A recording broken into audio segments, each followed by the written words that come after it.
مرحبا يا شهر رمضان مرحبا شهر العبادة مرحبا يا شهر رمضان مرحبا شهر السعادة.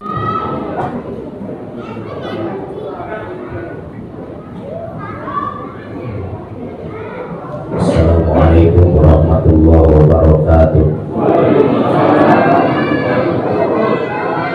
Alhamdulillah nahmaduhu wa nusalli wa nusallimu ala rasulihil karim hamidan wa musalliyan wa musallima. Asyhadu an la ilaha illallah wahdahu la syarika lah wa asyhadu anna sayyidana Muhammadan abduhu wa rasuluhu la nabiyya ba'dah. Allahumma shalli ala sayyidina Muhammadin sallallahu alaihi wasallam wa ala alihi wa ashabihi ajma'in. Amma ba'du, hadratal mukarramin wal muhtaramin, para jamaah salat fardhu isya dan dilanjut dengan salat sunnah tarawih serta witir Masjid Al-Mau'izah. Puji syukur kepada Allah Subhanahu wa Ta'ala, pada kesempatan malam ini kita masih bisa berkumpul bersama dalam rangka menjalankan sunnah sholat tarawih dan witir serta fardu yang memang wajib tak tertinggalkan di dalam hidup kita, yaitu sholat fardu isya. Salawat serta seiring salam taruhnya juga kita sampaikan kepada Nabi Muhammad Sallallahu Alaihi Wasallam serta keluarga, sahabat dan pengikutnya sekalian yang taat ila yaumil qiyamah. Tahadus bin nikmat dan ilahul surur, sambil kita nanti menambahkan akan sholat sunnah witir 3 rakaat, kita sedikit muzakarah dan mutolaah bersama terkait untuk merapikan akan segala aspek beberapa gerak-gerik langkah hidup kita, teruntuk ibadah kita di hadapan Allah Subhanahu wa Ta'ala. Alhamdulillah malam ini kita masih diberikan kesempatan sehat oleh Allah dalam rangka menjalankan perintah puasa Ramadan. Ibu-ibu baru kagak kelihatan itu, kordengnya buka aja ke apa-apa, takutnya nggak ada yang ngomong, Muhammad Idong yang ngomong repot dan urusan itu kelihatan namanya, biar kelihatan jeleknya saya. Jadi ibu dan bapak, saudara-saudari sekalian, ketika Nabi dulu hijrah dari Mekah ke Yasrib atau Madinah yang kita sebut saat ini, di tahun pertama Nabi belum menerima perintah puasa Ramadan dari Allah. Kemudian di tahun yang kedua, tepatnya di bulan Sya'ban yang kedua setelah Nabi hijrah, ketika Nabi menetap di Yasrib namanya atau Madinah, Nabi baru mendapatkan perintah untuk melaksanakan puasa di bulan suci Ramadan serta seluruh penduduk Mekah, Madinah dan umat manusia pada saat itu dan sampai sekarang. Awalnya Nabi ini menjalankan puasa yang namanya puasa sunnah Asyura. Jadi orang-orang Yahudi Madinah itu dulu dengannya puasa 10 hari di awal tahun namanya puasa Asyura. Rasul belum menjalankan itu. Setelah itu Rasul menanyakan kepada mereka, apa yang kau lakukan, puasa apa itu? Akhirnya mereka jawab, ini puasa Asyura Nabi. Puasa buat kita menambah kesehatan stamina kita sebagai manusia. Kalau yang namanya puasa cocoknya di agama gua, kata Nabi begitu, bukan di ente. Akhirnya Allah perintahkan, ya Muhammad, besok nantilah puasa Asyura itu yang 10 hari dengan puasa Ramadan. Bulan besok masuk bulan suci Ramadan, maka diperintahkanlah oleh Allah, ya ayyuhalladzina amanu kutiba alaikumussyiyam kama kutiba alal ladzina min qablikum la'allakum tattaqun. Itu orang-orang Madinah dulu semangat banget tuh puasanya. Padahal mereka itu orang Yasrib itu dulunya banyak orang-orang yang belum mengenal Nabi, belum mengenal Rasul dan belum mengikuti akan langkah-langkahnya Rasul.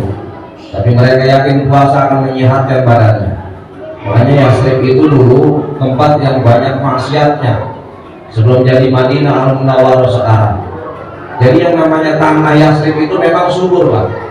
Orang anggur paling enak di sono, korma paling enak di sono. Kalau kita jalan-jalan ke kota Taif itu di pinggiran Makkah perbatasan Madinah, naik kereta gantung begitu indahnya di sono, bukit begitu luar biasa sejuknya. Delima yang namanya di Indonesia delimanya kuntet-kuntet, di sono segede gambar itu delima. Warnanya indah mempesona, merahnya merah merona bagaikan lipstik anak perawan kita. Beda delimanya delima bedongkelan. Delimanya banyak yang busuknya lagi kadang-kadang dimakan sama kalong. Warnanya pucat, hijaunya juga agak nampak, orange, segalanya sedikit doang oranye. Giliran menuju bulan nyarinya rada susah. Tapi Taif begitu luar biasa, anggur warna apa aja ada. Mau yang kecil yang gede, delima yang kecil yang gede yang besar banyak semuanya. Makanya dulu orang-orang jahiliyah itu nyekep yang namanya anggur 3 bulan, terus dia minum, setelah itu diambil dari dalam tanah. Jadilah khamr namanya. Padahal anggur halal, tapi prosesnya, fermentasinya, dan bisa memabukkan, bisa memberikan pikiran jadi linglung, bisa memberikan pikiran jadi kocar kacir kagak karuan. Huruf B dibaca A, 2.000 dianggap 20.000, tapi orang kita kadang-kadang tetap aja sama duit tahu-tahuan, walaupun dilingkuin kayak gimana mau duit tahu. Apalagi ibu warnanya merah Soekarno berarti cepet, kalau biru berarti gocap, kalau birunya buluk sedikit namanya pati murah, berarti 1.000 agak laku, sekarang galak tuh pati murah ya. Itu begitu. Jadi itulah tradisi orang jahiliyah dulu. Begitu luar biasa yang mereka meyakini bahwa ketika menahan lapar itu dia akan sehat. Karena Allah perintahkan bahwa sesungguhnya puasa ini ialah sesuatu yang dapat menyehatkan diri kita. Rasul gambarkan itu dengan bahasa Rasul, sumu tasihu. Puasalah kalian maka engkau akan sehat. Karena resep dari Nabi nggak pernah ada yang salah.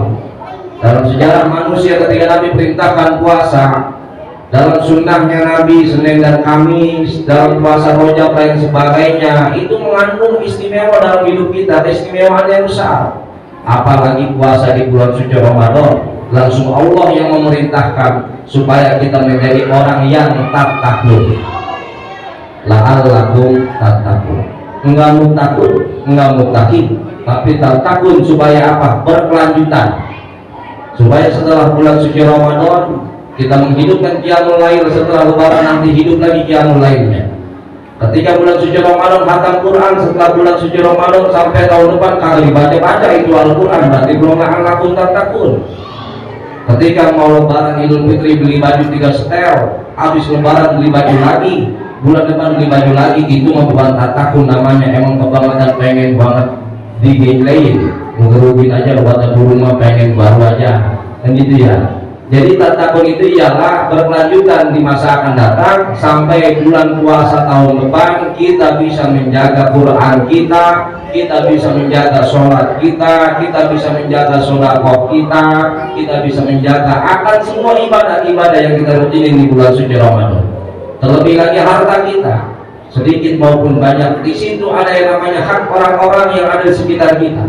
Kalau perlu jauh-jauh kita sedekah, kita nyari teman di Kalimantan, di Sulawesi, di Papua, sekalian di Lampung, di Kalimantan. Sebenarnya di tetangga kita, saudara-saudara kita itu adalah orang-orang yang sangat-sangat istimewa yang kita berikan harta sebagian dari hidup kita.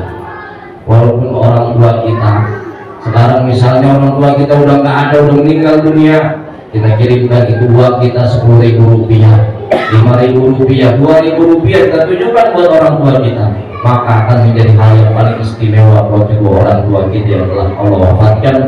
Kita tidak akan bangga mempunyai uang yang banyak, kita tidak akan bangga mempunyai rumah yang begitu mewah, mobil yang begitu indah, motor yang begitu mahalnya, tanpa kehadiran kedua orang tua kita. Oleh karenanya dengan datangnya bulan suci Ramadan tahun ini, ketika kita masih punya kedua orang tua kita, jagalah kedua orang tua kita minta maaf yang sebanyak-banyaknya, kemudian kita bersimpuh di hadapannya, bermuajah di hadapannya, minta maaf seikhlas ridhonya daripada kedua orang tua kita. Yang sudah tidak ada kita ziarahi akan makam kedua orang tua kita, jangan sampai makam kedua orang tua kita hilang kagak karuan, sampai tanahnya ada kita kagak tahu belah mana, karena kita nggak pernah ziarah daripada makam kedua orang tua kita. Ramadan mengajarkan kepada kita bagaimana kita bisa merangkul antar sesama, saudara kita, sahabat kita, tetangga kita yang kemarin kita saling bermusuhan. Ramadan mempersatukan itu. Yang kemarin kita saling bermusuhan, Ramadan akan mengikat itu. Silaturahim antara dua tali yang telah putus maka akan bersatu di bulan suci Ramadan sampai hari raya Idul Fitri, hari raya yang suci, saling maaf memaafkan, karena manusia al-insanu ma'allul khata'i wa nisyan, tidak lepas dari salah, lupa dan dosa. Oleh karenanya marilah bersama kita berdoa kepada Allah, mudah-mudahan iman kita diistiqomahkan, takwa kita dimudahkan, dan kita bisa mengetuk pintu surganya dengan mudah. Pada saat itu kalimat la ilaha illallah sayyiduna Muhammadur Rasulullah selalu tertancap di dalam dada kita, seperti tertancapnya tombak kepada Sayyidina Hamzah bin Abdul Muttalib yang dimakamkan di setelah perang Uhud di Jabal Uhud samping Jabal Rumah. Begitu istimewanya beliau al-Mubasysyar bil Jannah, tongkat yang tertancap di dada Sayyidina Hamzah. Mudah-mudahan kita bisa juga menancapkan tongkat itu di dalam dada kita, wafat dalam keadaan husnul khatimah. Kemudian kita selalu mengagungkan la ilaha illallah Sayyidina Muhammadur Rasulullah sallallahu alaihi wasallam. Allahumma fi'la wa Assalamualaikum warahmatullahi wabarakatuh.